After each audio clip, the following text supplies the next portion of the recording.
నమస్తే అండి. అమ్మ నేనుకి స్వాగతం. ఈరోజు వీడియోలో చాలా సింపుల్గా ఎంతో టేస్టీగా ఉండే క్యాబేజ్ పచ్చడి ఎలా తయారు చేసుకోవాలో చూపిస్తాను. జనరల్గా చాలామందికి క్యాబేజ్ ఫ్లేవర్ కానీ స్మెల్ కానీ నచ్చదు. కానీ ఒక్కసారి రెసిపీ ట్రై చేసి చూడండి, క్యాబేజ్ మీ ఫేవరెట్ అయిపోతుంది. క్యాబేజ్ పచ్చడి తయారు చేసుకోవడానికి కావాల్సినవి క్యాబేజ్, పచ్చిమిర్చి, కొత్తిమీర, వెల్లుల్లి, జీలకర్ర, కొద్దిగా చింతపండు. నేను ఇక్కడ హాఫ్ క్యాబేజ్ తీసుకున్నాను. హాఫ్ క్యాబేజ్కి 10 పచ్చిమిరపకాయలు అయితే సరిపోతాయి.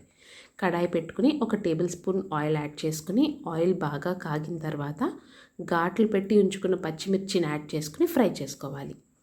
ఇవి కొంచెం రంగు మారేదాకా వేయించుకోవాలి. ఇవి బాగా వేగిన తర్వాత తీసి పక్కన పెట్టుకోవాలి. అదే కడాయిలో ఇంకొక టేబుల్ స్పూన్ ఆయిల్ యాడ్ చేసుకుని ముందుగా కట్ చేసి పెట్టుకున్న క్యాబేజ్ని వేసి ఫ్రై చేసుకోవాలి. క్యాబేజ్ని చిన్న ముక్కల్లా తరుక్కుంటే తొందరగా మగ్గిపోతుంది.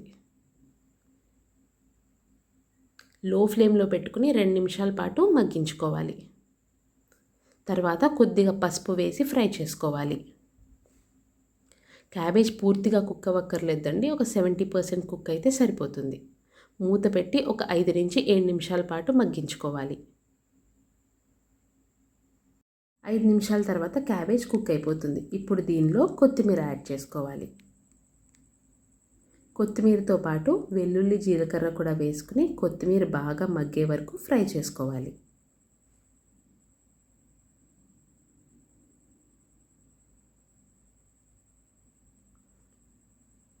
అలాగే కొద్దిగా చింతపండు కూడా వేసుకుని స్టవ్ ఆఫ్ చేసుకోవాలి. ఈ పచ్చడి సేమ్ రోటి పచ్చడి టేస్ట్ వస్తుంది. తప్పకుండా ట్రై చేయండి.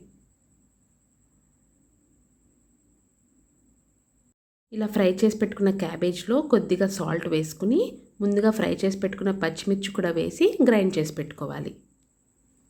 ఇప్పుడు దీనికి తాలింపు వేసుకోవాలి. తాలింపు కోసం కడాయిలో 1 టేబుల్ స్పూన్ ఆయిల్ యాడ్ చేసుకుని తాలింపు దినుసులు వేసుకోవాలి. శనగపప్పు, మినప్పప్పు, ఆవాలు, జీలకర్ర, కరివేపాకు, ఎండుమిరపకాయలు వేసి ఫ్రై చేసుకోవాలి. శనగపప్పు కొంచెం ఎక్కువ వేసుకుంటే పచ్చళ్ళలో మధ్య మధ్యలో తగులుతూ టేస్టీగా ఉంటుంది. ఇవి బాగా ఫ్రై అయిన తర్వాత స్టవ్ ఆఫ్ చేసి ముందుగా గ్రైండ్ చేసి పెట్టుకున్న పచ్చడిని వేసి కలిపేసుకోవాలి. ఎంతో టేస్టీగా ఉండే క్యాబేజ్ పచ్చడి రెడీ అయిపోతుంది.